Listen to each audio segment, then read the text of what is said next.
Hello, horror fans. It's me, Cass, Kylee. and the reason that Kylie might sound a little bit different is because she's wearing a Michael Myers mask, which should be a sign of what we're going to be talking about today. But today is the Kylie. We might have had the Kylie Kruger anniversary special, but now we have the Kylie Myers birthday episode. And we are talking about probably one of the spiciest topics in horror, which is Okay, I'm sorry. I'm in a spicy horror. I'm in my spicy horror hot take era, and I give no fucks. but we're going to be talking about Rob Zombie's Halloween 1 and 2. Um, this is all in good fun to celebrate Kylie's birthday. Um, but if you've never seen them, I'd highly encourage you to watch them, make your own opinions for yourself.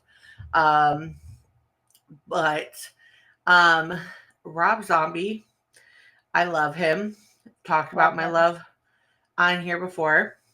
While I have my own unique opinions about both of these movies, they are in some ways not reflective of Rob Zombie. I see Yes. the vision, I see where he's going with certain aspects. And for the most part, I love Rob Zombie horror movies. There are very few that I could say I have not enjoyed. Um, Even Lords of Salem, that was kind of weird, but like I respected it. Yeah, I remember watching that, and I wasn't 100% a fan, but I'm gonna go back and rewatch it now because, like, sometimes I feel differently about movies now than I did when I first watched them, just because I just have more horror knowledge. But also, like, say as a kid, like, I didn't like Halloween 3 Season of the Witch. I fucking hated it every time it came on AMC Fear Fest. Like, this isn't Michael. I'm not watching this. What the fuck, John Carpenter? But now, understanding John Carpenter, his story, and like ideas with Halloween, I appreciate it more. It just needs a different title. Yeah, I feel like he came in with a vision. I feel like that's also very similar to what we could say with Rob Zombie's Halloween. Rob Zombie came Yeah, in with a vision and it kind of got butchered. A lot of it did. yeah, Um, and so while I don't think what ended up coming across was the greatest, I do see the moments and I appreciate it. I like Halloween 3, but I also respect that John Carpenter kind of got pushed into doing Halloween 2 to make Halloween 3, and then people hated him for it. I also think John Carpenter is just great. And I feel yeah. like a lot of people are like, oh, well, that's a stereotypical horror. Well, yes, it is. And guess what? It's the fucking truth. John Carpenter made a Yeah, lot. but your reasons for loving John Carpenter has nothing to do with Michael Myers and Halloween. Absolutely not. I love him for The Thing, greatest movie of all time. And more specifically, The Fog, the original. I mean, I live on a town. I lived in a town by the lake. I live in a different town, but still travel to that town all the time. And I could tell you that there are very reminiscent things that make me go, dude, this is the fog. But I also, he just has a lot of just really good movies in general. I think he's just taken risks in certain areas that not a lot of people have. Um, I feel like so many people shit on him for the time period that he did, for his choice in doing the thing and how that turned out. But you can't watch the thing and tell me that watching it, that Kurt Russell and some of the other actors that are in it aren't some of the greatest actors of all time, because Yeah. like, and especially the ending, like you just don't know really how that ending goes one way or another. And you're even though it drives you fucking crazy, you're okay with it. But yeah, I mean, do I think he's great for doing Halloween? Yeah, Halloween's a classic, but like Ghost of Mars, vampires, The Thing, The Fog, you know, In the Mouth of Madness, Body Bags, I love Prince of body Dark, bags. Christine, I, obviously. I was waiting for you to say that. Yeah, Christine, because it's like my birthday episode that we did. But like even some of the ones that he did with uh Kurt Russell, like Escape from LA, Big Trouble in Little China, like he just constantly I remember him doing Village of the Damned with Christopher Reeves and watching that when I was younger. And that's a crazy movie. You want to talk about a movie that's very much like fuck them kids, you know, Christopher Reeves and Christy Alley in a movie with a bunch of like really fucked up kids, um, is the definition of fuck them kids. I need to watch this. You've never watched? Oh my gosh, we have so many. I could show you the world. But I feel like Rob Zombie's kind of the same way. Like Rob Zombie, you know, he took House of a Thousand Corpses and he gave us the Firefly trio and gave us probably like three of the craziest fucking entries in movie history that there ever were. I know that he is very disheartened by the way that people reacted to the Munsters and has kind of all but given up filmmaking at this point. Yeah, he has, and it's sad because, like, I think he truly understands horror in a ways that the mainstream people do not. Yeah, I think he does, and I enjoyed the Munsters. Like I loved it. I thought it was great, and Yeah.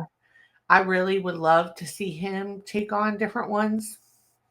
So, before we get started in the intro, this is a question that I feel like I'm compelled to ask. If Rob Zombie made another John Carpenter movie, um, what do you think it should be and why? I don't know. I would maybe say Christine. Chris, you know what movie I think would be really fucking cool? Ghost of Mars. Yeah. If he even if he just had to do the sequel of Ghost of Mars Yeah. and it had Ice Cube in it, Yeah. I feel like that would be a really, really great movie. I feel like he could make a crazy space movie. I feel like he really could. Or the other one that I think would be really crazy is vampires. Like the way that he did, the way that his like aesthetic is with House of Corpses, and taking that with to vampires. Yeah. And the way he would kind of make that would be, I feel like that would just be kind of top tier. Yeah. Man. Yeah. Why can't we just make some of these people do the things we need them Listen, to do? Rob Zombie, if I become a bajillionaire tomorrow, and when I say bajillion, I mean not billion, a bajillion. A bajillion. A bajillion. Because bajillion's a word. Yeah. A bajillion is between billion and trillion. It's when Yeah. you're on that tipping point. So if I become a bajillionaire tomorrow, answer my phone call. We're gonna make the empires. Yeah. So Rob Zombie, Stephen Cognetti. yep. We got to start playing the lottery. We really do. So we could start just like Here's some money, make me a movie. almost like a field of dreams, a movie studio. What do you want? What do you need? I got you. Here, you need I'll 12 cut the million. check. You Yep. need $12 million. I'll write it right now. Yep. There was only... something, I think it was like maybe Stranger Things. They're saying it's costing $325 million. I'm gonna have to fact check this to make this, and it's more than Avengers like Endgame or whatever. I believe it. I believe it. I believe it. Yeah, I believe it because of how many production delays they've had and everything. Totally believe it. Watch, it's going to end up being trash. I'm not a Stranger Things fan. I've tried watching it, getting into it, and I just haven't. I'll probably, you know what? I'll probably wait till it comes out, like this new season comes out, the last one, and it's just done and over with, and I'll watch it and like be like, oh my God, this is great. Because I am not getting emotionally invested in any new shows anymore. Don't tell me about them. Don't ask me if I've watched them. The Yellow Jackets effect. I want nothing. I don't. Like, I just don't. Like, I'll watch the new season of Dexter Resurrection and this new season that I guess they're just going to pop out about Nurse Jackie. She's in Florida and no longer a nurse, I guess. But other than that, I don't want to know, and I don't fucking care. Yeah, I feel like until we start getting some respect on certain things, I can't really say much though, because they kind of did this with Outlander too. Like, they did this where they were like, it's going to be the last season. And then they ended up extending the season for more because so many people were like, F you, like, this isn't happening. And kind of pushed them into it. So, but I mean, well, it's like Danny McBride on Righteous Gemstones, making that the last, or this past season, the last season. He's like, people get tired of no, for certain shows, no. Righteous Gemstones, absolutely fucking not. You could do 20 seasons. If Grey's Anatomy can do it, so can you. I mean, I feel like he was kind of smart to like cut it. I mean, he said that, maybe they'll come back and they'll do it in a couple years. But I feel like he was kind of right to be like, you know what? No. Only thing like we got good going on is we got Welcome to Derry coming out. Season of From, The Real Vampire Lestat. But on that note, I'll shut the fuck up. Well, on that note, it's your birthday and you could talk about whatever the fuck you want. So on that note, we're going to go ahead and switch to the intro. So let's do it. Cue the fucking music.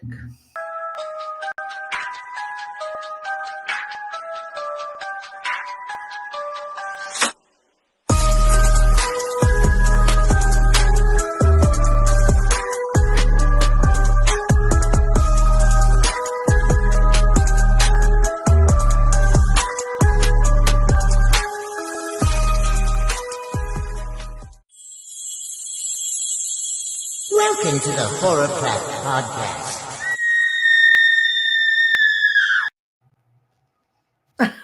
We both had our mouth open at the screen. That was hilarious. Did we? You could see me doing that? I could see it, but I have mine open a minute earlier, and yeah, we both would have been like. So, except I have like 3 extra chins, so I would have been like. I don't care. Our intro's a bop, bruh. It is. So, this is Kylie's birthday episode. So, if you got an Alani, crack it open, man. If you're like me and you can't have caffeine responsibly at this time of night, I've been babysitting this for since 3 o'clock, and it's already almost gone. don't do it again. Don't get another one. Oh, I'm not. No, I'm good. I'm trying to cut back. Although you, But I get shit done. Okay, I get shit done. Do you feel like if Nancy had, because she's in our intro, if Nancy had Alani's, that she might have been able to outsmart Freddy Krueger? Absolutely. Alani, you need to get on this. You need to capitalize this moment. How about you just fund a decent remake? Damn, mic drop. I mean, it's Kylie's birthday. She could say whatever she wants. Now, in true fashion, it wouldn't be a birthday episode of Kylie's birthday without me saying some beautiful things. And I did. Bruh. I did write Kylie a letter under the influence of listening to Bad Bunny's DTMF. However, I cannot locate this letter at this time. Shut the fuck up! Shut the fuck up! You called me the other day that you had made this. And you know what happened? And you know what happened? I started packing because while we're filming this, the hyperfixation fixated on something else. I did. So when I started packing, I was putting things away. And I'm planning it's in your fucking suitcase with your tutu. I'm gonna laugh. I'm gonna die. So if you see something on social media where it was indeed in my suitcase, actually, I'm not bringing my suitcase. That's bullshit. That's a fucking lie. Don't listen to her, you guys. She is lying. I'm not. She's lying. She's going to have to. No, my suitcase is staying at home. I'm just bringing my Juicy Couture bag, and the tutu is just going to be on a hanger. So, I am bringing something to steam the tutu though. So, but yeah, I had this deep emotional because I didn't want to just come on here and blurt out my thoughts and get an emotional wreck. But God had other plans. He was like, shut the fuck up, Cash. You know how to do this. So for Kylie's birthday, Kylie is going to be 34. And I mean, what is there to say about somebody that's literally the peanut butter to your jelly, the macaroni to your cheese? You're really kicking yourself in the ass for losing that.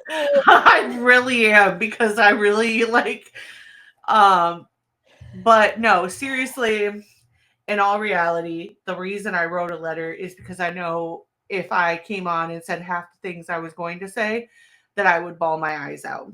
But in reality, I am so glad to be your friend. I'm glad to be your friend. I cannot imagine a world without you. You are the closest thing to a sister that I have without actually being my sister. I'm glad you're not, because I don't really like my sister sometimes. So. Well, I have 3 of them. I know, because your sister routinely says she's replacing me with you, and I find it kind of offensive. I don't want to get dragged into this drama.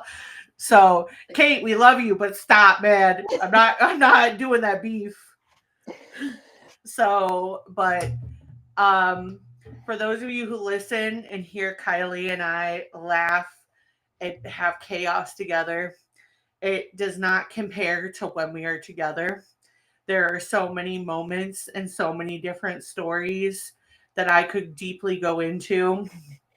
Jerry, Jen. The time at Joni and Fred. Friends. Yes. The time Your nose bled and what else? I got called out. She was out of my sight for 10 minutes. 10 minutes, and it was like the worst 10 minutes. I came down, had a bloody nose, everything. I'm sorry. It's not what you're saying. Raiden got baby food on me and it is dried and stuck to my arm. Just so many different. The time when we were gonna do the steaks this summer and the steak ruined it, and I had Raiden, and there was a spider that came down, and I totally failed as an aunt to protect Raiden. You fucking screamed and made him cry. I know. I'm trying. Just gonna forewarn you right now, the stink bugs have fucking attacked. Okay, Dakota put on a hoodie that's by the back door, and it's been there, since winter. I need to wash all of them. I mean, they're not they've just been, hanging up. He put one on and screamed, "There's a stink bug!" I mean, there are so many different things. There, moments on here, like more recently, people died. People died. People died. The infamous, that could be somebody's grandma Gertie, when you first started here. Grandma Gertie just swimming in the swimming pool. But truly, there is no other person that I'd rather be doing this with. There are so many times when Kylee prevents me from crashing out, and I never thought it was humanly possible for someone to help me find chill. But Kylee does. I don't know how I'm the person that helps people find their chill, but I am. You are. I am very zen in my life now, but when I crash out, I crash the fuck out like I did the other day. You do. You do. And I'm here for it every time. But yeah, it doesn't happen unless it's warranted. I truly am beyond grateful. There is no way to describe how I look back on us meeting in a mom support group type thing and end up down this path of just fucking chaos. But I wouldn't have it any other way. And there are so many times where you have just been the glue that keeps me together, even when you don't mean to be. There are times where you advocate for myself, even when I want to be the person that's like, no, fuck this shit. And you're like, Cash, you can't do it. Can't do it. You gotta, this isn't the cast I know, boss the fuck up. But there are not many people in this world that can say that they have a friend that walks the walk and talks the talk. And I do. And I am eternally grateful for however our paths crossed, whatever good I did to encounter a friend like you. But if it means I have to sell my soul to the devil one more time, I'll do it. Because I love you. Oh. So, happy birthday. I love you. I love you too. So, happy birthday. I am so excited that we're going to see each other soon. I've literally been counting down the days. I hate you. I love you too. You only hate the people you love, so I'll take that. Yeah, because if I don't like you and if I don't hate you, I just don't give a fuck about you, and that's even worse. Yeah. I'm proud of you guys. I'm not a bad person. I'm not a shithead. I think what people don't understand is you are a very kind-hearted person. You've just had to be very regimented with boundaries. And I think sometimes people can take advantage of that when it comes to you, where they don't see the sensitive side because they only see the strong side and they don't want to go any further. And I fucking hate that. As much as you hate how people take advantage of certain sides of me, I hate that with you. So, but you, There are certain people that definitely take advantage of the reformed, healed Kylee and don't remember you can fuck around and completely find the fuck out.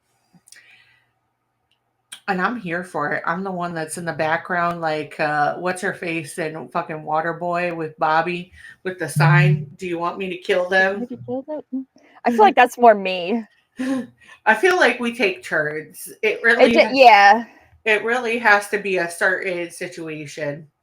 So, and also I feel like we've just taken turns at different times.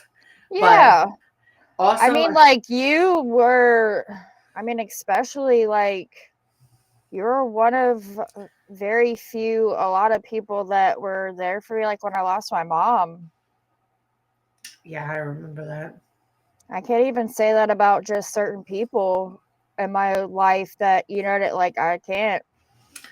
Yeah, and I feel like there are a lot of situations that a lot of people don't know about that I feel like um we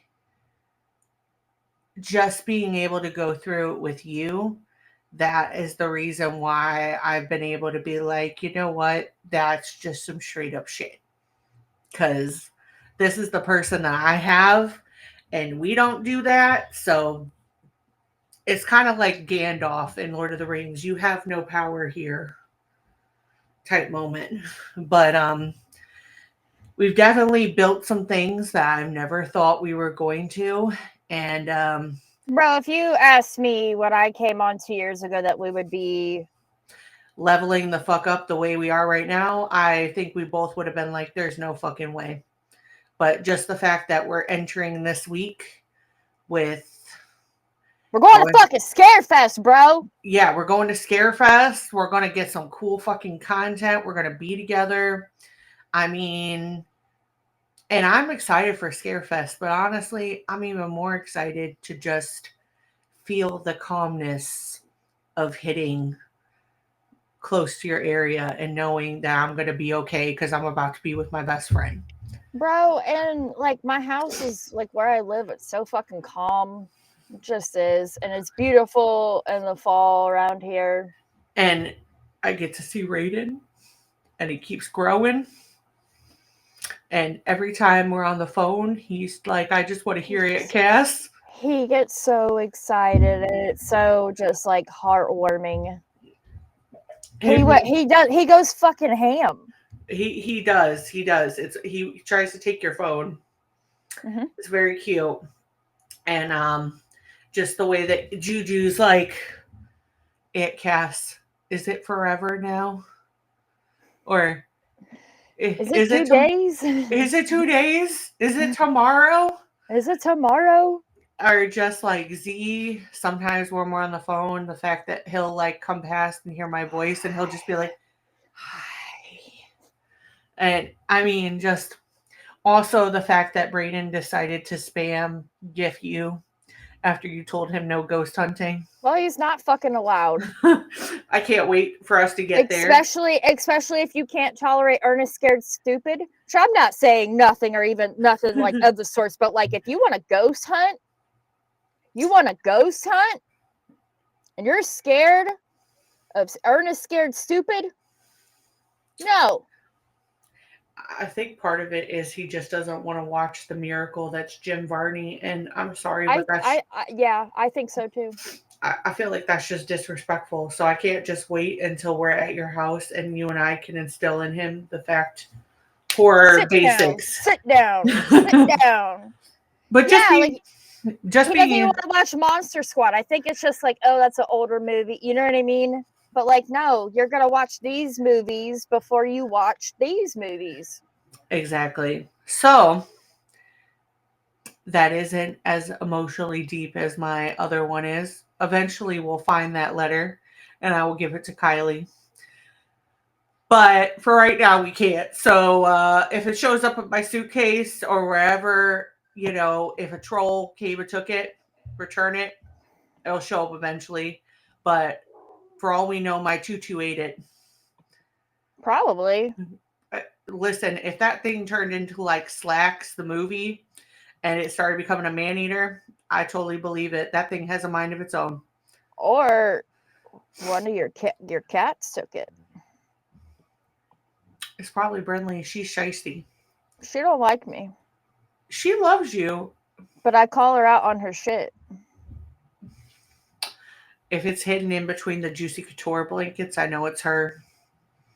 So, Remember when she was taking your hair ties at one time? She still is. I forgot to tell you that the other day, because we have the black Christmas tree set up, she's the only one that's like tiny enough to get back there. And the other day, Jim moved something, and there was like 15 hair ties underneath one of them because she takes them. Dude, just that time was so fucking funny because you had just bought some. You're like, where the fuck are they going? Where are they going? And I'm like, girl, you can't take the cheap ones. You gotta take my expensive ones for thick hair. Like, I have a wig, okay? This is heavy. This is heavy. Girl, I feel it. I feel that way about my hair. My hair is so heavy. Like, I can't really like put it up anymore or wear it up because it hurts my head. So I don't know. I'm not really happy with my hair right now. I mean, I did finally do my roots, but they are not the greatest, but it's fine. I don't know. At this point, I feel like we just need to be Transformers. I mean, like... It transformed into Kylie's ringtone that just went off. But if you guys want to see the second part of Kylie's birthday celebration, go on to our Patreon when it gets up and running, because we are going to have a very special segment for Kylie's birthday where she gets to be as unfiltered as she wants. So go check that out when the Patreon launches. It'll be there, and we'll be talking about some things. So, but bro, nobody wants to hear that. Oh, everybody wants to hear that. I've seen how many people watched your weapons video. So. I don't care what you and Dalen say, okay? Like, holy shit, man! Listen, whoa, you went Dalen.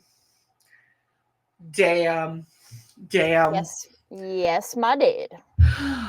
Jesus, at least you didn't say Cassandra. He's like, see, people want to hear what you have to say. Okay, Day. Okay. Sure. I don't care. That video wasn't for other people. It was for me. You said what you said. You left no crumbs. So if you guys are wondering what we're talking about, Kylee, let her opinions be known about weapons. And they are on the Hellzone. So please go watch it. It's a very entertaining time. And keep it respectful. So, because if not, I am that person in the parking lot with a sign. So just remember, keep it cute. Yeah, like Nicki Minaj said. You can disagree with me, but no one's been anything in the comments or anything. You could disagree with me, but just be tasteful about shit. Exactly. So don't be fucking rude and shit, and I won't call your mother a bitch. Yeah. It's my birthday, and I can unmask if I want to. Hey, I mean, I feel that's valid. I can mask if I want to, but actually it's unmask because unmask because yeah, we are those people. So moving on in the spirit of that to Rob Zombie's Halloween. So if you've never watched Halloween 1 and 2, they are currently on AMC Plus. Well, I think the first one is on AMC Plus, but I don't think Halloween 2 is, but it is on Paramount Plus. Let me double check. I mean, that makes sense. I'm just fed the fuck up with How streaming services are, yeah. I just am, like, especially because, like, on AMC Plus right now, all the Halloween movies are pretty much on there except the newest trilogy, but six H2O and Resurrection's not on there. But guess where those are at? On HBO Max. And, like, yeah, we got those, but, like, you know, sometimes I just don't want to bounce from, I don't know, I guess, like, modern world problems. I guess I shouldn't be complaining because there's some people that just don't even have shit. So I'll shut the fuck up. It's your birthday. You're allowed to say whatever you want. So, it's just nice sometimes. Like, they can just keep playing, or, like, I don't know. I sometimes get really annoyed with the searching. Yeah, searching from one thing to another, because it is, when you do want to get in that mode where you just want to watch all of them, mm-hmm. I feel like it's just easier to be like, well, okay. Like, I'm this year, I am more hyper fixated as far as Halloween. Like, I always watch all the Halloween franchise, but I'm super hyper fixated on the newest trilogy. And I literally have to go between 3 different streaming services to be able to watch all 3 of them. You do. I'll tell you after this. Yeah, I'll tell you after this. So, but okay. We own the first 2. I own like I own Kills, the extended cut on my Prime, because I think Zane bought it. I mean, I truly do, and I think I own another one. I'm not sure which one, if it's the first one or if it's Ends. I don't think it's Ends, but I don't think I bought Kills. I don't. He actually bought A Pup Named Scoob season 2 on my Prime. I don't know whether to be mad or impressed. This is the 3rd Scooby-Doo purchase he's made. And it's very hard because, like, it's very age appropriate behavior. And he also doesn't understand, like, I'm pressing this button, I'm charging a card. He thinks I'm pressing this button, I can play it. But, like, bro, I'm pretty sure A Pup Named Scooby, it's on Tubi. So, for free. I know, crazy.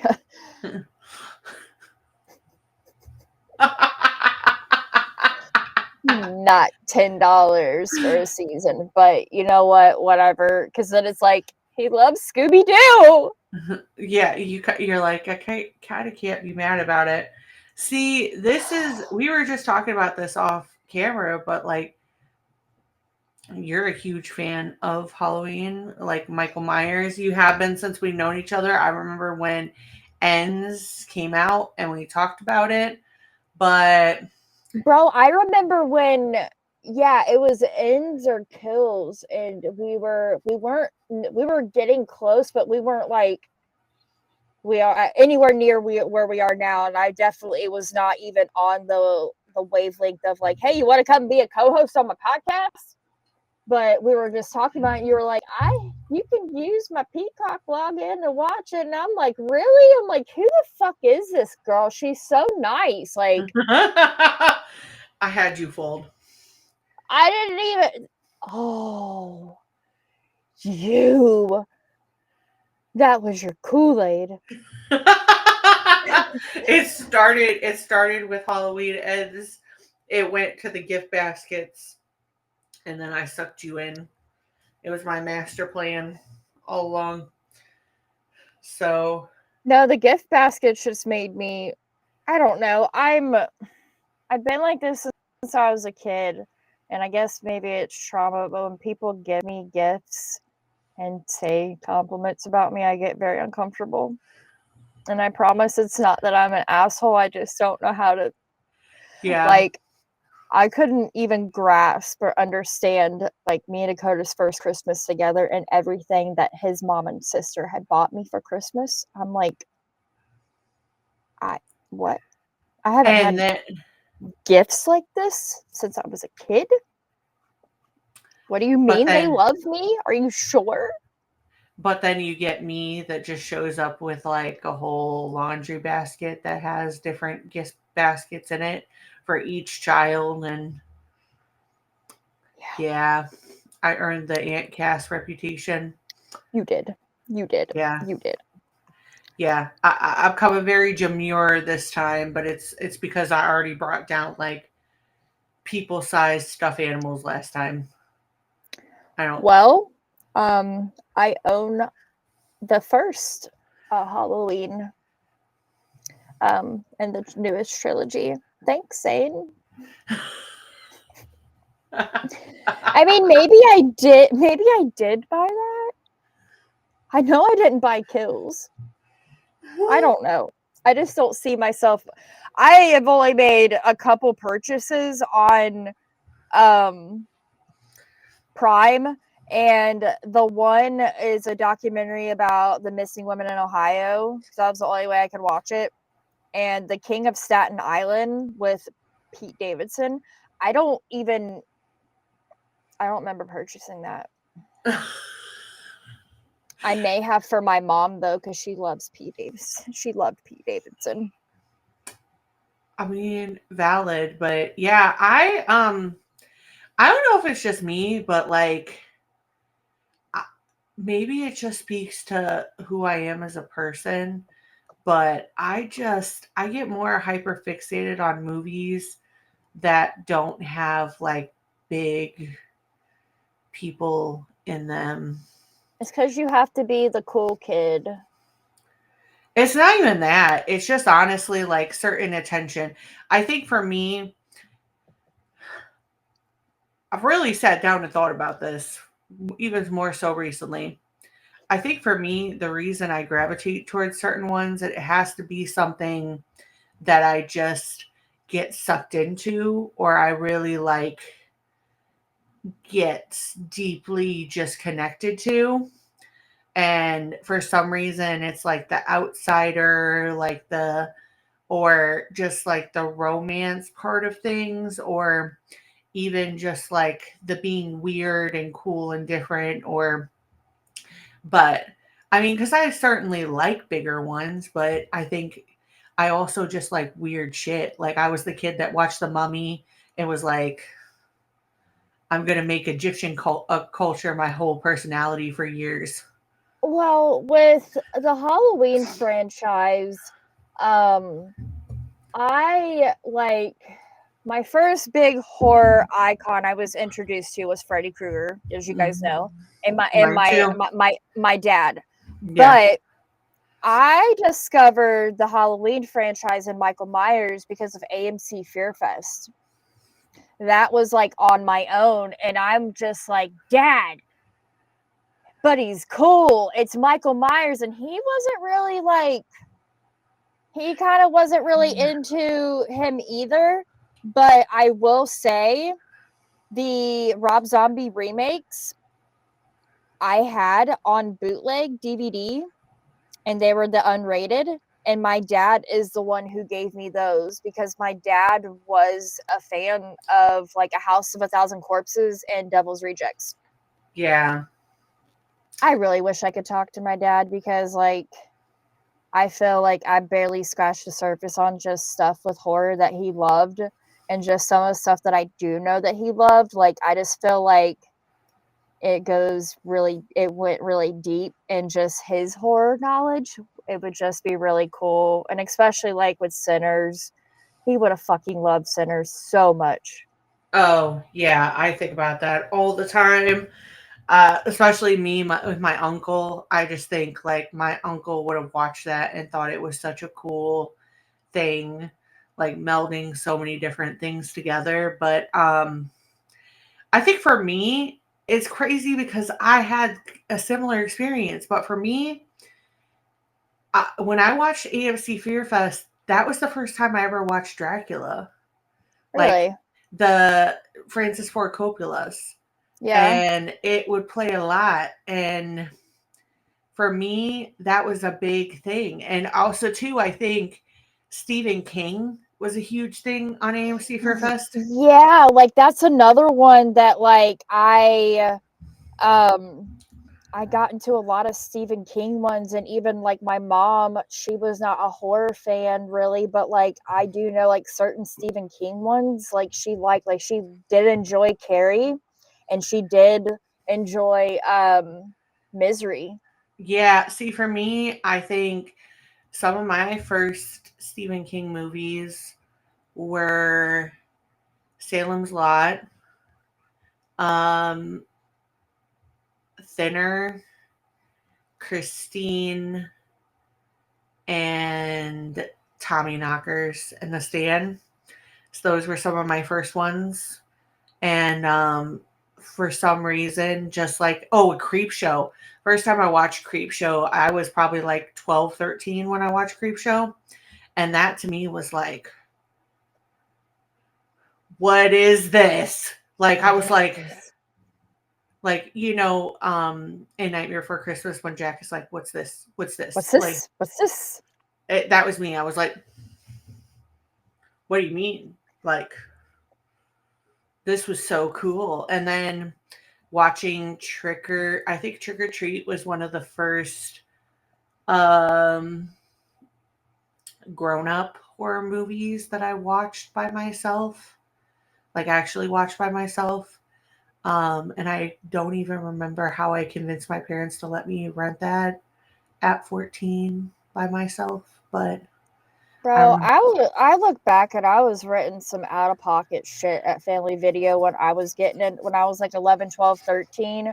And my dad would be like, yeah, yeah. Like he didn't care. Like I fear remember. dot fear.com. Oh You remember? God, I remember. I have not watched that as an adult, and I don't know if I want to. You don't. It does. It doesn't hold the same. It was fucking terrifying. And I I mean the Grudge, the Ring, just that stuff. But when you were that age, like it's like, I remember being 16 and Midnight Meat Train was on. Maybe it was more like 17 or 18. It was like a couple years after Midnight Meat Train actually came out. And I remember watching that movie, and I remember being like, it was like 11 o'clock at night. And I remember like, this is when like 13, my big gift was I got a TV in my room connected to the cable with the VCR. And when that happened and I had access to the Sci-Fi Channel, that shit was over with. Like, I ain't even gonna lie. Like I had a TV with cable and a VCR at a very young age. Like I don't even know what my parents were. I don't know. I think my mom was just trying to like do makeup. something really cool for us, but really it was like a bad idea because like I mean, I've talked about my relationship, my mom not being the greatest, but like me and my little sister were in our rooms a lot watching TV, and like I don't know, I kind of almost feel like the kid and the cable guy, he had the TV, like that's what I had. And I was Yeah. just watching shit I really had no business fucking watching. And see, we had a bathroom that got remodeled, like our bathroom, when I was about 13. Rebecca would have been 4 at the time. And my mom specifically put in a tub with jets, like the jacuzzi jets for her. And she had a thing that like came down with the DVD player with that had the cable. And when that got introduced, I spent a lot of time in a bath. I fucking would too.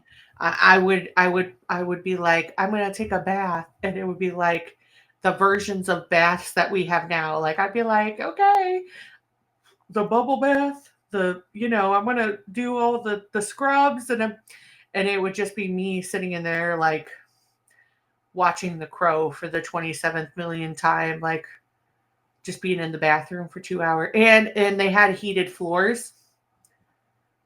Okay, but like, would the bath water get cold, or would you just drain some out, put some more in? I mean, I'd get out after 20 minutes, but if you're asking if I would stay in there and like do my face stuff and like sit on the toilet sometimes and just watch the movie, or like literally sit on the floor in a corner and be like, yeah, I was like, and then I got a DVD player for myself at like 15, and that was like, whoa. So, the world just opened up, especially sci-fi. The amount of shit that just got introduced to me from sci-fi, like AMC Fear Fest was a bit, but as soon as I like clocked that sci-fi would have so many, like, I remember being 15 and all my friends were interested in partying, and I'm like, I have to be home by 7 o'clock because there's a new sci-fi original on about vampires and I have to watch it. Yeah, like I don't know what to tell you, bruh. I got vampire shit Yeah, to do. yeah. I mean, like, I would just my dad would ground me and he'd be like, "You're grounded." I'd be like, Bet. "Sounds great." He'd even get more mad if he took my TV away and I was unfazed by it, but I had books.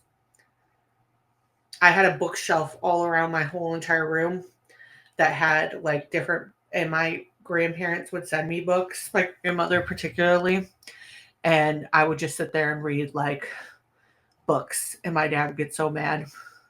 He'd be like, "You're supposed to not be happy grounded. Like, this is the greatest fucking thing ever. What are you talking about? Like, I don't have to get out and interact with people. I could just be in my room all day." I only ever got grounded one time, and I got grounded till I was 18.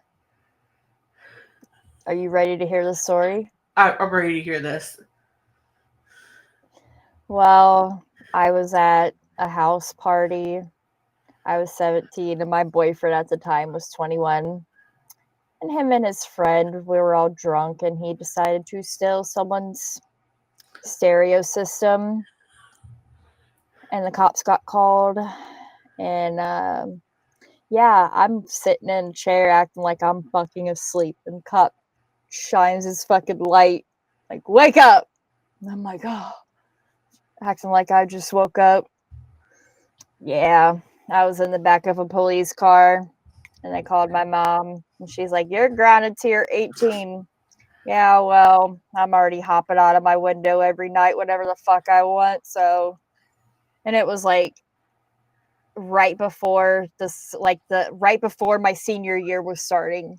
So I didn't give a fuck. I'm gonna do what I want.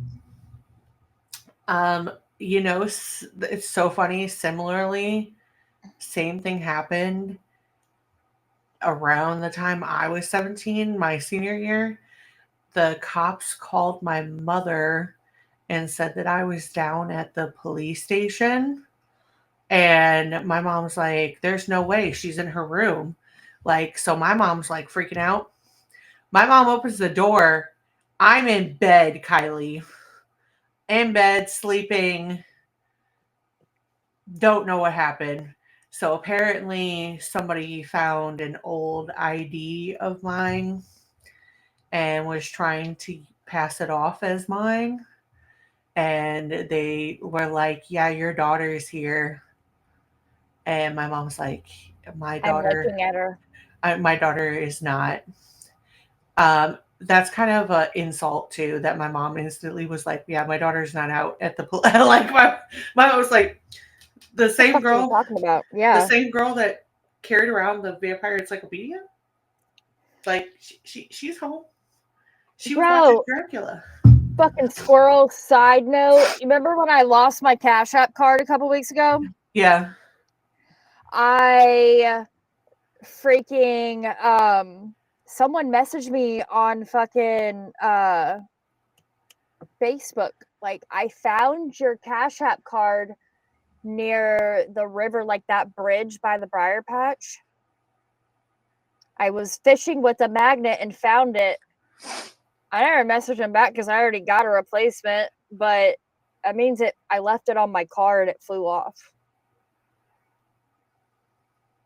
But it was in my messages request, and I didn't see it until now. Well, that's hilarious. This is kind of interesting though, going into this, because Rob Zombie's Halloween 1 and 2, we were both our teens when Yeah, like I remember when they, like, the first one was getting ready to come out, and I was so excited because I fucking loved the Halloween franchise at the, in that time period. And it was just like, Yeah. holy shit, you know what I mean? And they hadn't done anything in quite a few years, and it was just like, it's Rob Zombie, Yeah, because the first one came out in 2007, Yeah. and I graduated in 2008. Huh? Yeah, Are you sure? I graduated in 2010. I graduated in 2008. I was 17. But you're a year older than me. That's it. Did you Yeah, graduate early? no, it's Oh, because did you like start school early? yeah, Oh, okay, that's why. because my birthday is right near the cutoff. Yeah, you're like a So juju. yeah, I I was also the very. I mean, does it surprise you? Was also the smart. I was also the smartest. I was the smartest kid in the special education department. Thanks. So, but I mean, like, I was, yeah. I had good grades. I mean, they weren't like straight A's, but they were decent grades, and um, I kind of stayed to myself. Like, I feel like nobody's surprised now that I have a horror podcast. Yeah, So, but Rob Zombie, I knew because of Brittany. Brittany yeah. was a huge Rob Zombie fan. It, she showed me House of a Thousand Corpses. The first time I watched House of a Thousand Corpses with Brittany, I was freaked the fuck out.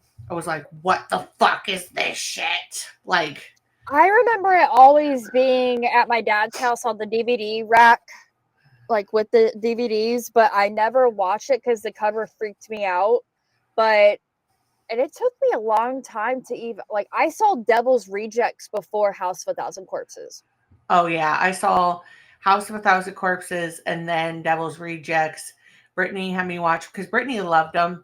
Brittany was also a huge collector of Living Dead dolls. She had some of the Living Dead dolls. Um, and so, and I had no idea that the same guy that did Living Dead Girl in Well, Bride Chucky. that's another thing of like why I loved Rob Zombie, because if I was into anything as big as horror, it was music. Honestly, I probably was a bigger like music person in high school and growing up than even horror, because that was just more, it was more accessible to me, for one. For two, it was more acceptable to my mom. Mm-hmm. And three, it, while horror has carried me through a lot of very dark times, but fucking music, man. So when I hear Rob Zombie's making fucking, scary movies, and like he's made these ones, like I'm like, holy shit, fuck yeah, fuck yeah. I love music and I love horror. This guy's great. Yeah, because the reason I was looking, obviously, I've seen Rob Zombie now perform in person, and I think he's absolutely incredible. I think his performance is just amazing. But Living Dead Girl got used in the new Psycho movie, the one that came out in the 90s with Anne Heche. Um, it was also used in The Crow Salvation with Kirsten Dunst. Obviously, it was used in Bride of Chucky. It was used in Witchblade. Um, it was used in Angel.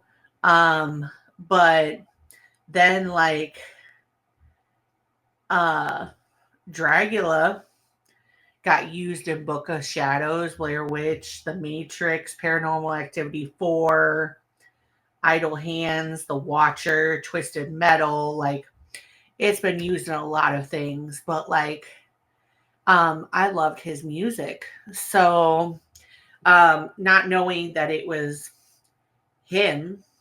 Yeah. So it's just very interesting. Rob Zombie does have a new album out now, has a new song, and it's great. I hope he goes on tour. But this movie is both of them, it's very interesting because any complaint I have with this movie, I don't feel like goes with Rob Zombie. So for those of you who Yeah. have watched this movie, it is your basic kind of story of the original Halloween where Michael Myers, but instead it shows him as a young boy and shows him kind of losing his shit, becoming a psychopath, and then Laurie years later, who was actually his baby sister. So, and this depends on what timeline you believe in. There are so many different ones with Halloween. It's kind of crazy. Yeah. But Rob Zombie, like, this was one of his favorite movies growing up. And I even knew that from watching MTV Cribs. And so, he really tried to make this the best you could. I mean, he has so many Easter eggs in this movie as cue to horror. Like, even the movie that's playing, I don't know if you caught this, but the movie that's playing in the background when Laurie is watching Tommy and Yeah. Lindsay, it's House on Haunted Hill with Vincent Yeah. Price. Yeah. Like, but Rob Zombie talks about this. This comes from IMDb. Rob Zombie revealed making Halloween with the Weinsteins was a miserable experience for me. And so I was very reticent to do a second one. I did do the second one and I thought, okay, well, the first one was a miserable experience, but it did well. So maybe it'll be easier the second time. It was worse. Oh my God. I felt like they weren't trusting me on the first one because they wanted to make sure it was a hit. And now they weren't trusting me to not fuck it up their hit. Detailing why the experience was not, the creator looked back favorably. He said, they would show me scenes from Halloween and try to make a point, and I'd be like, yeah, I know I made that movie. Why did you show me that? Like, I've never seen it before. I feel like knowing it, not super in depth, but a little bit, but knowing how difficult he had it making these movies because of the fuck ass Weinstein brothers. Mm-hmm. Like, I don't know, but there still be people like, these are shit, he is shit, and I just don't think that's necessarily fair. Yeah, because it's very clear that he went in saying, hey, I want to make these movies. Yeah, because in the first one, like, it ends like where Laurie kills Michael. He wanted to leave it at that, but they wanted another one. And he's like, well, the first experience was so shitty. Maybe it'll be better this time. Let's try it again. Plus, these other two people were wanting to do it. And he's just like, no, like, let me do it. And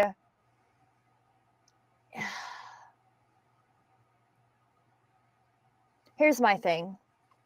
Like, with the first one, my favorite things about the first one is seeing Michael as a kid and the family dynamics of that. Do I think that is exactly what was going on in the OG one? No, but you appreciate it. You see the making of a psycho killer, and the kid who plays him is fucking. I never know how to pronounce his name. He's fucking. Was amazing, eerily scary, perfect to play little Michael. You know, I always like a backstory when it comes to psycho killers. That's whether they're real or not. I also think that Tyler Mane as Michael as an adult is way more terrifying than some of those who have played him in some of the other movies within the franchise. Bro is 6'8", and the way he grunts, and when he fucking is dabbing, like it should, I don't know. The mask that Michael was making in the fucking hospital, terrifying. Yeah, well, first of all, I'm a little fucking bitter that we killed poor fucking Danny Trejo. Yeah, he deserves way fucking better. Especially with the TV. Yeah. I find that offensive. But I do think that Danny Trejo also, like, probably was like, yeah, dude, go for it. Because that's Danny Trejo. Like, I mean, and Danny Trejo is just a good time. So, right. But the reason I was looking a lot of it up while you were talking is there was just a lot, like, behind the scenes stuff that went on with this. Because, like, originally, Rob Zombie wanted Danielle Harris to play Laurie Strode. And he wanted Sherry to play Linda. Yeah, that wouldn't have worked. But it's just sad because I do think he went good. And I will say this. I really enjoy the first one for what it is. I think it's a great companion film to the original. If you're looking for something a little grittier, a little more in the vein of things, and you're not looking for the original, I think it's great. The second one, I think it is a movie that very clearly was playing on certain ideas that I think even like certain entries in the franchise has brought up before. Mm-hmm. But did it get played out the best way? No. I also need people to stop hating on Sherry Moon Zombie because she's in every Rob Zombie movie, because that's fucking atrocious. Sherry Moon Zombie's a beautiful actress.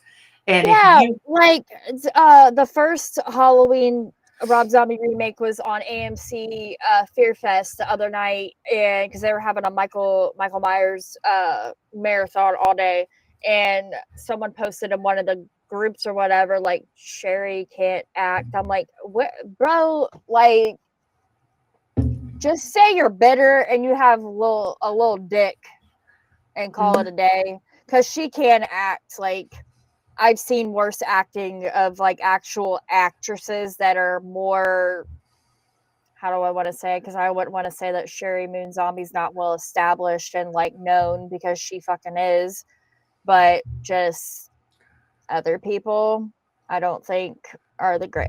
Yeah, she can fucking act. And Rob Zombie specifically states that in the movie he cast his wife to play Michael's mom because he wanted a tall actress to play Michael's mother. Yeah. And would explain why he grew so tall. Yeah. Because then you use Tyler Mane, who is 6'8", like, and listen, but let's just get this out the way. Sherry Moon Zombie and I share the same birthday. Her birthday is also September 26th. Clearly, September and October are the season of baddies, because you got September right here, October over there. But like, she's fantastic in this, Yeah. and she does. I mean, Michael's gonna have to have a really fucked up backstory in order to be a killer. And Sherry Moon Zombie kind of portrays it. And that part where she's like, Michael's in the mental institution and she keeps going, and then he ends up murdering the nurse and she goes after, and just the decisions. Sherry Moon is really good at portraying that certain just like desperation. Also, I think she's just great and different. I like people shit on 31 so badly. The hate with that movie is so forced. But Yeah, like I'm 30, I'm getting 31's ready great. to do it. I'm getting ready to do a review on that. I think Yeah, it's fucking great. 31's great because what do you mean you have to, these people get locked in with a bunch of psychopaths and they have to fight the fuck out their way out. And like she goes toe to toe with Richard Brake. And like, He's fucking terrifying in that movie. and she fucking bodies him, man. Like, so I think she's great. There are also a lot that really works with this. Like, I'm sorry, but Another thing that I loved, that the time period of when Michael was growing up was the 90s, the 1990, the early 90s. mm-hmm. Like, I just fucking loved that. Maybe it's a 90s kid in me, but I just did. I appreciated it because, I mean, especially in the original, I mean, it was made in 1978. I'm not saying nothing about nothing, okay? But like the beginning scenes of Michael killing his sister, it wasn't that great. I'm sorry. And I think it was a little bit because of the time period. But like, you see Michael fucking slaughtering his sister, boyfriend, the stepdad. And you fucking feel bad for him, because if I had a stepdad like that, Well, and he kills his bully with the. yeah, he kills the bully. Which, Did you clock who the bully is? oh, I've always known who the bully is, That's because Daryl. Daryl, yeah. And you want to know something funny? Him and Danny Trejo were in Spy They're Kids. kids. But you know what's even funnier is he's now married to Meghan Trainor. Trainor. Yeah. And now Alexa Vega is married to Carlos from Big Time Rush. I mean, I don't remember Big Time Rush, but I remember that name. But I always thought Alexa Vega was just gorgeous. Oh, and they took each other's, so it's Penna Vega now. They both took each other's last name, so their last name is hyphened and it's Penna Vega. Oh my god! And like, oh my god, yeah, so I mean, and he has just like, he's done great things since then. I mean, people are like, oh my god, why doesn't he do more? Because his wife is fucking Megan Trainor. Like like he's just he had his focuses on time. her. Yeah, he did. I mean, he was a big fucking child actor, and I mean, like, the fact that he was not. I mean, we don't exactly know what he was subjected to. You know what I mean? That's his story to tell if anything ever happened. But I mean, just a lot of fucked up shit happens to these child actors. Well, and I feel like victim. I feel like him and Alexa got kind of shielded a lot because they were, you got to think, they were around Antonio Banderas, Carla Giugiano. Yeah. And they were around Robert Rodriguez. They were around Danny Trejo. Tony Shalhoub. Yeah, there's just a lot of people. So, but, you know, the thing I like about this too is Rob Zombie doesn't like horror remakes. I And know. even though this is kind of, and like he actually asked John Carpenter's permission Yep. to do this before he even had a thought about, and John Carpenter gave him like the green light and said, "Yeah, kid, go make it your own."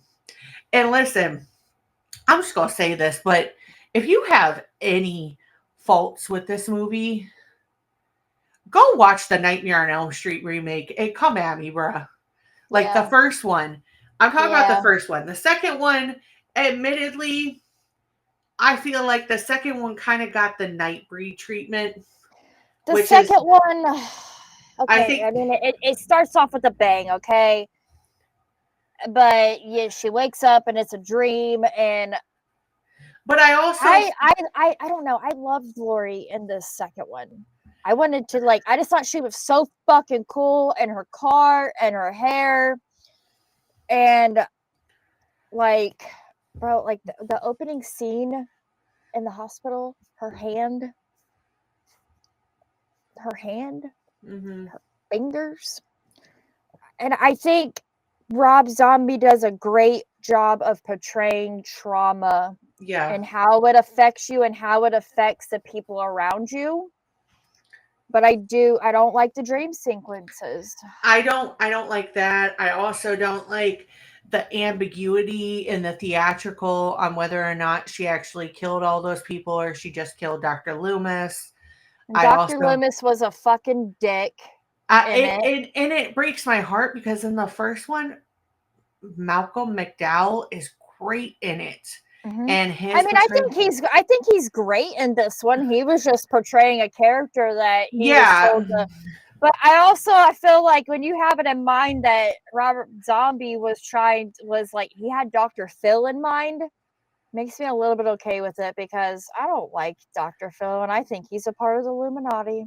I think Dr. Phil, for I think he does have a history of kind of not kind of exploiting people. He does. But I also think the biggest thing that I have a problem with this, and this is where I get people's frustration from the first to the second. Dr. Loomis was a huge anchor for a lot of the Halloween Yeah. movies, is the reason that a lot of people watched certain Halloween movies. Yeah.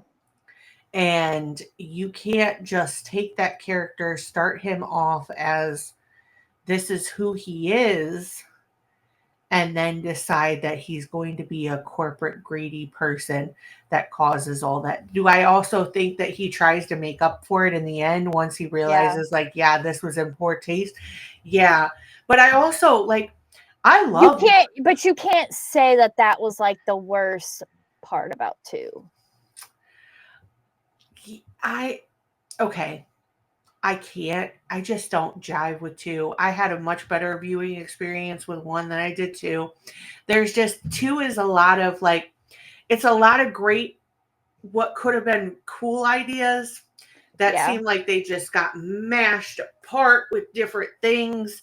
And it's the same complaint that I would have about some Stephen King movies too. Like, that there are some times where you're trying to go in certain directions and it's just not happening. It's just not landing. Yeah, I feel I am more I will say the standout. I'm more like digging the second movie till about when until Michael or Laurie finds Annie. After that, I'm kind of just like meh. You know what I mean? I think that's real, like, and that is like that is a very powerful scene. I feel, even though Annie was kind of a bitch this time around, but I kind of also feel like she had a bit of a reason to be. Mm-hmm. You know what I mean? I think she internalized and externalized her trauma a lot differently than Laurie. Because, like, you know what? I'm gonna say I've been guilty of being a fucking bitch because, like, I'm sad and angry. Yeah, Okay? and I don't even think that that's honestly. I actually like the way that they kind of have a conversation about her stuff. in the second film. I will say probably one of the best parts about 1 and 2 for me is the fact that they picked Brad Dourif to be Brackett, because yeah, in the first one he does kind of come off like he's just kind of a dope cop, but when you realize that he's kind of the one that helped cover up Judith Meyer's death, and that's kind of the reason, the motivation. Oh, you mean not Judith? I mean the mom. The mom, that is Judith And Myers. No, that was a sister. Oh yeah. I don't remember what her name. I can't think of off the top of my head. Shit. No, but he covered up the fact that, like, when She his killed mom, herself. Yeah, when she killed herself, that there was The mom's name is Deborah, the daughter is Judah. Yes. The fact that he covers up her like she killed herself, and then covers up, kind of make sure that Laurie gets into a good home. I do think that and in the second one, the fact that he pivots from his daughter being brutally murdered, and this is the second time, and there is no hope for him to save his daughter the second time, to this thing is still out there, and he almost in a way is like, this is going to kill my other daughter. Yeah. This one that I've kind of like adopted and taken on. The range of emotions in Brad, but like I wouldn't expect any less from Brad Dourif. Yeah, I think watching these later in life, becoming a parent, because even in the first one, like when Deborah Myers kills herself and you hear baby Laurie scream, like it's gut wrenching. And then like when Sheriff Brackett finds Annie and she's naked and she's been fucking stabbed. Like I just can't imagine as a father finding your daughter like that. And then in the second one, she dies. And see, the thing I love about a lot of this is he does put a lot of horror royalty in for this movie and for both of these. However, none of their characters feel like fluff. Like he justifiably picks certain people. Like Clint Howard shows up. The one that I kind of clocked, Michael Roebuck. Yeah, I mean, just there's like 3 different cast members of Sons of Anarchy, and I don't know what that was about. I mean, but I liked it. Udo Kier, who is, I remember specifically, first of all, Blood for Dracula, which is an Andy Warhol Dracula film, but also he was in a sci-fi movie called Dracula 3000, where it was Dracula in space. But he was also in like a lot of he's been in a lot of vampire shit, people. I'm the vampire person. What do you expect from me? I'm gonna clock people like that. Like, but Dracula in space? Yeah. How does that work? I don't know how it worked, Kylie. And well, get your vampire encyclopedia. I need to know how vampires operate in fucking space. Damn it. So basically, it's my birthday. So basically, the way it worked at this, so what makes this movie even worse, I will tell you. Coolio's in it, and Casper Van Dien. Coolio's in it. Coolio's in it, and Casper Van Dien. You mean to tell me there's a movie about Dracula in fucking space with Coolio? R.I.P. Coolio, by the way. Yeah. Why haven't we done Why haven't we done an episode on it?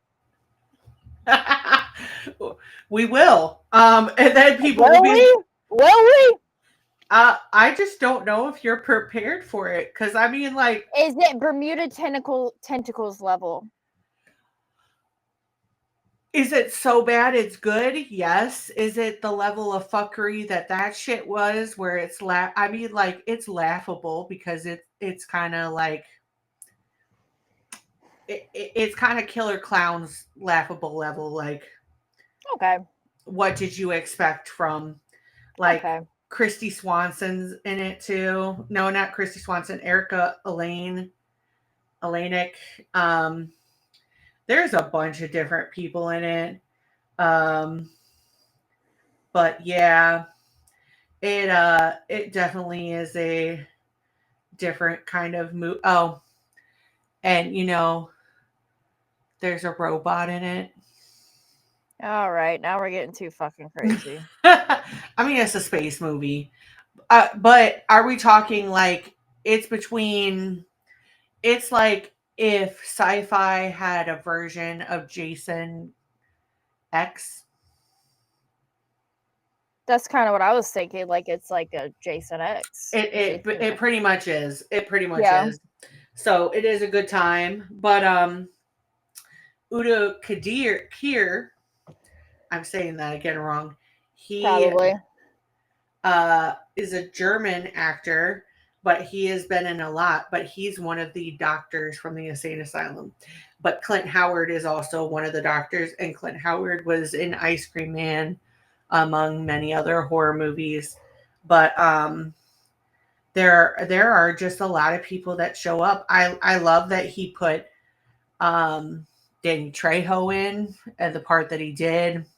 Yeah. I love that a lot of the people that are collaborators of Rob Zombie show up.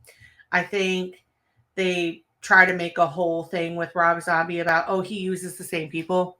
Oh fucking wow! Fucking wow! So many people do, and I don't understand why that's a problem. I don't see. Yeah, I literally don't understand why that's a problem. But yeah, but no, Udo, he has been in multiple vampire movies because he's also in fear.com, funnily enough. But it's because he was in a very art house Dracula movie called Blood for Dracula, which was like an Andy Warhol type film. That was very interesting. But for those of you laser-eyed enough to know this, he is also in Blade. He is one of the like head vampires that Deacon Frost has in his crosshairs, and he ends up getting burned to a fucking crisp. So, but yeah, Vampires in Space coming to Horrorcraft soon because of this episode. But you guys asked for it. So we're figuring out how vampires operate. I embrace your vampire knowledge. I need to know. I love vampires.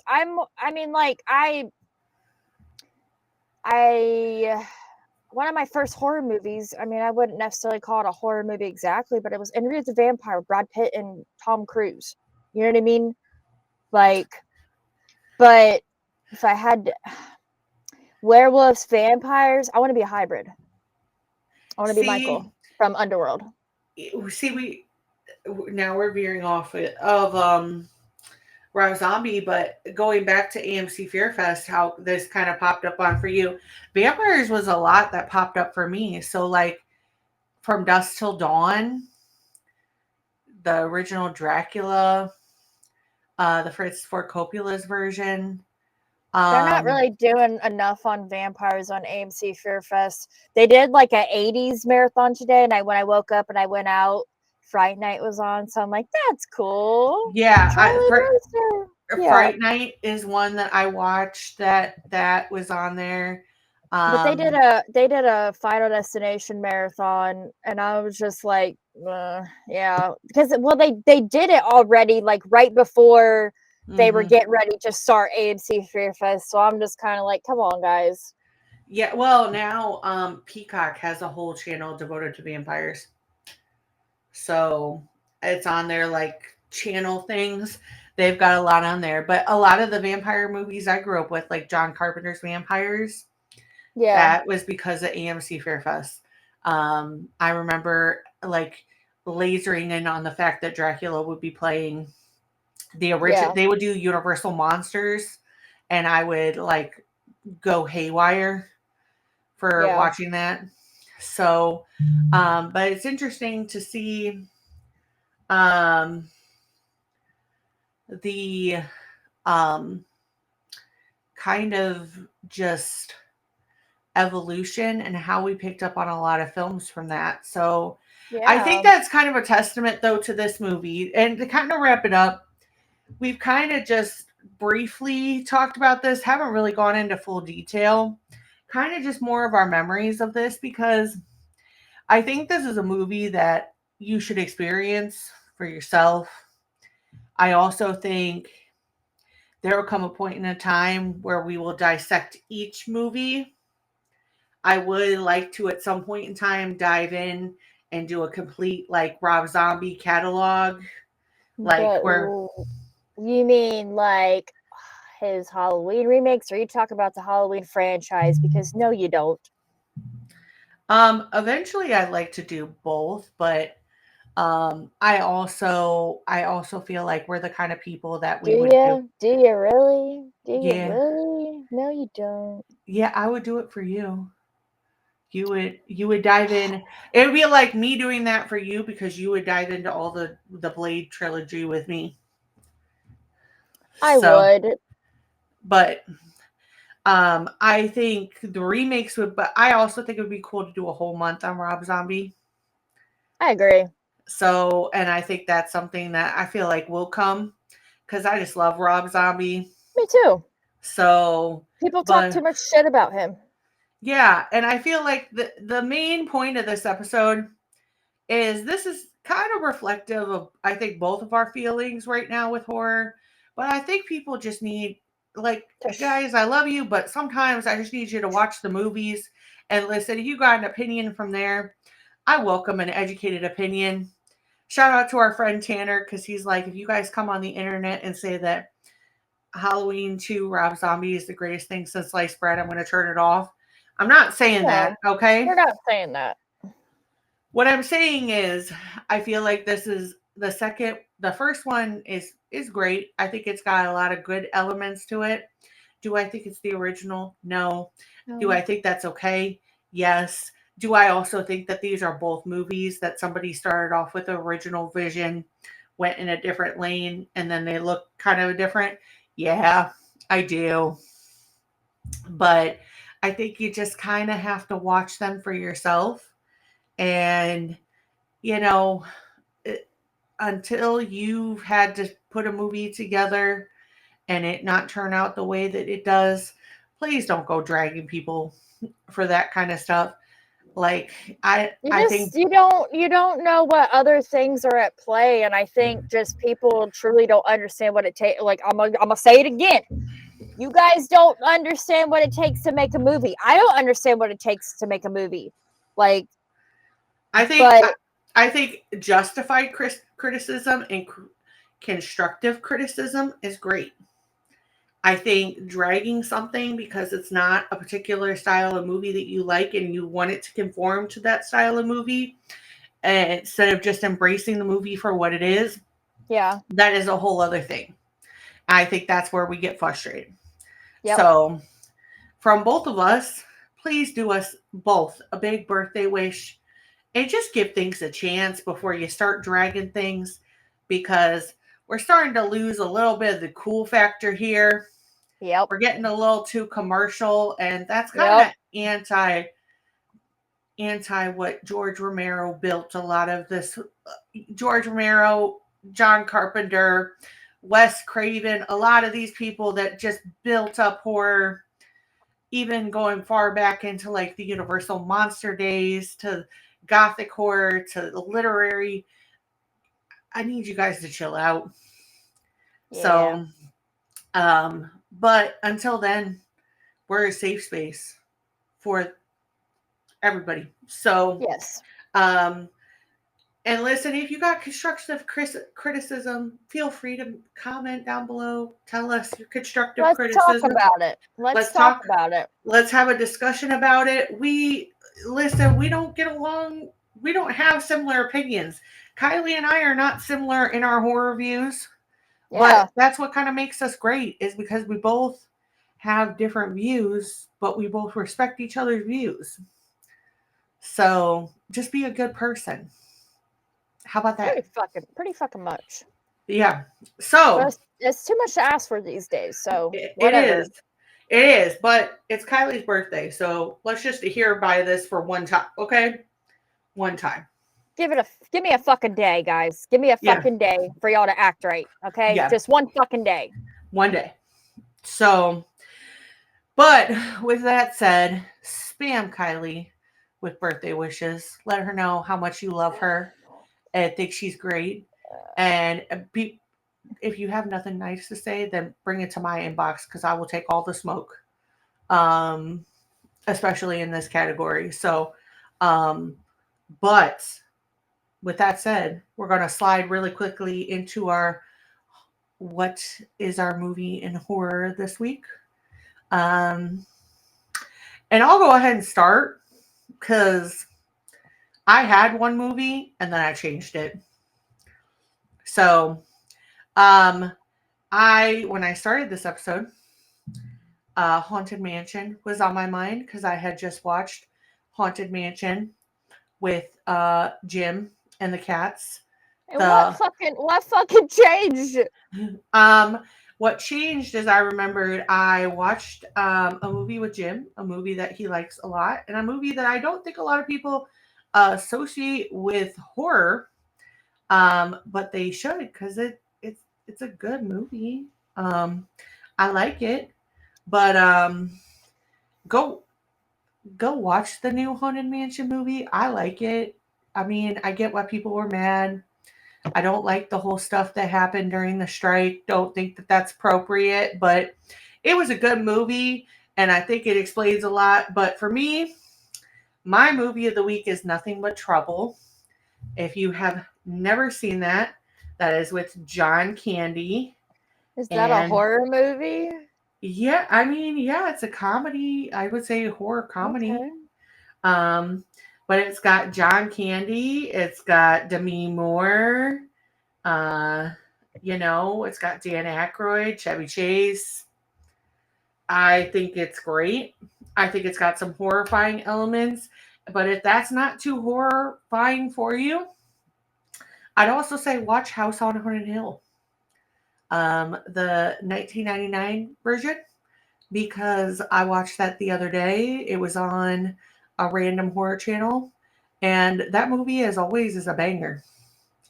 So, yeah, I just think it's great. So, and watch some Rob Zombie movies. Like, come on. Yeah. So, what's your movie of the week, Kylie?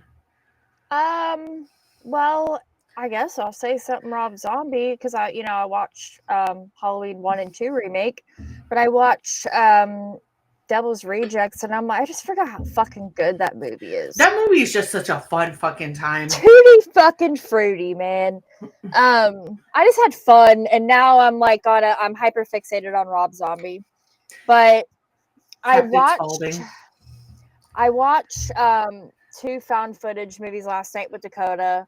He is just getting into found footage, okay? And I'm just, you can have whatever you like, sir.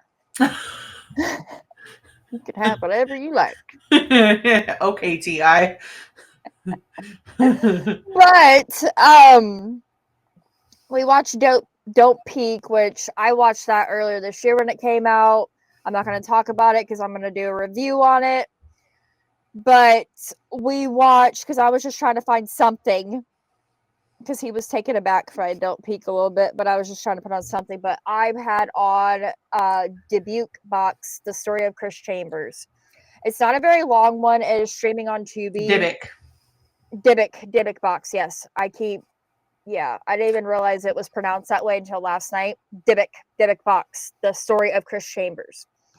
And It was very good. I believe the guy Chris Chambers, it was very good at the acting. I think some of the scenes were pretty scary. There was not any gore in it really. But like, there's really people and content creators that buy these boxes and just shit off the dark web. And I'm just like, Dakota, he's just like, why are they opening that box? I'm like, I don't know. And he's just like, yo, did you see that? You see that? I'm like, yeah, Dakota, that's what fucking happens when you open up one of these fucking boxes. There's motherfucking demons in the box. Like, and I just don't feel bad for this guy. I do not. You play stupid games, you win stupid prizes. You get it, and it smells fucking terrible. And if you know anything about anything paranormal, you smell like a dead body, dead rotting flesh, or just God knows whatever. That's usually a sign of demonic spirits, and you're just like, I'm gonna open this box. I'm gonna see what's inside of it. What, like, when you say that, it makes me think of like, what's in the box from Seven? What's in the box? What's in the box? but no, it's just like, there's really people out here that do this shit, and I think that, like, if you're educated on things and you have things around to help, like, combat things you can't fucking see, but like, if you're just doing this shit just to be fucking internet famous, I don't feel bad for you. Well, and I would tell you, when I was pregnant with Brayden, The Possession came out, and that is about the Dybbuk box, and it is got Jeffrey Dean Morgan in it, and it's where it was Jeffrey Dean Morgan, and I think it was Kira Sedgwick, actually. I might be. Yep, it was. It was Jeffrey Dean Morgan, Kira Sedgwick. There were a couple other people in it, but his daughter is the one that buys a Dybbuk box from a garage sale, not knowing what it is. Poor fucking Denny gets possessed. I mean, I'm sure it's not his name in this, but to me, that's Denny from Grey's Anatomy. No, his daughter does. His daughter does, and he doesn't know how to help her. And so he, like, goes and does, like, whatever he can to try to, and it's like, it's a wild ride. I don't have to watch it. I remember watching it and being like it, and I've watched it since then. Obviously, I was pregnant at the time, but I've watched it since being a parent, and it honestly, like, worst fucking scenario. Like, you wish you could take it on yourself, but your child is the one. Yeah. And just the way that it kind of spirals and how fucking terrifying it is. I love it. I thought it was great. I actually enjoyed that movie versus Sinister, which is crazy because Sinister has kind of like similar vibes, but yeah, I think Dybbuk box are crazy, and it's just like, yeah, and the whole, like, Zach Baggins having one in his museum. Good for fucking you, Zachary. Like, the fact, I have never got the greatest feelings when it comes to Zach Baggins, but the fact that, like, recently he, like, did that stuff with Ed Gein and, like, took the display off so people could actually, like, go. I didn't like that. You're just trying to make yourself relevant because something you have is relevant right now. And I'm just like, he's had things happen to him and, like, his vision be fucked up. And I'm just like, what do you expect? You've been doing this for a long time. And I used to really enjoy Ghost Adventures and watching it because it was definitely something very, I mean, I was in, like, high school. but it was just something very different, and it was another form of horror. But like at a certain point, and how you be acting in these places, like you play stupid games, you win stupid prizes. I don't know what to tell you.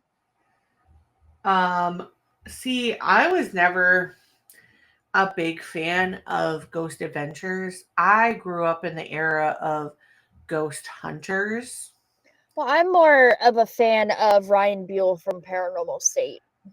Yeah, see, I just, and listen, this is the same um reason I love it to this day, but I mean, like, Ghost Hunters, they did a lot. I remember where they went and they did different, but like Jason, he just had all that shit happen with him with the lady from the Conjuring house. Like, he has constantly been that guy for horror and the paranormal realm. And like, they're just plumbers for Roto-Rooter that do this at night. And I just have so much more respect to it now because like these guys didn't care that this like all made them famous. They didn't get like a high off of this. They just were excited that they were able to go and do bigger things with it. But then they were like, hey, when this doesn't work out, we still got Roto-Rooter. Like, there's just some honesty about that I just refreshingly expect. Like, they didn't want to go the Zach Baggins route. Like, they don't give a fuck. Yeah. Like, Jason didn't even want to expose Jacqueline Nunez. Like, the only reason he did is because he was fucking with his daughter and like the people he cared about. So he was like, catch me outside in the most respectful way. But yeah, I think those are good choices. So happy birthday. This is the Kylee Myers happy birthday episode. And sharpen your butcher knife, put on your mask, and celebrate Kylie's birthday. So until next time, it's me, Cass, and Kylee. And we are the Horrorcraft Podcast, and we're out. Bye. Bye. Bye. Bye.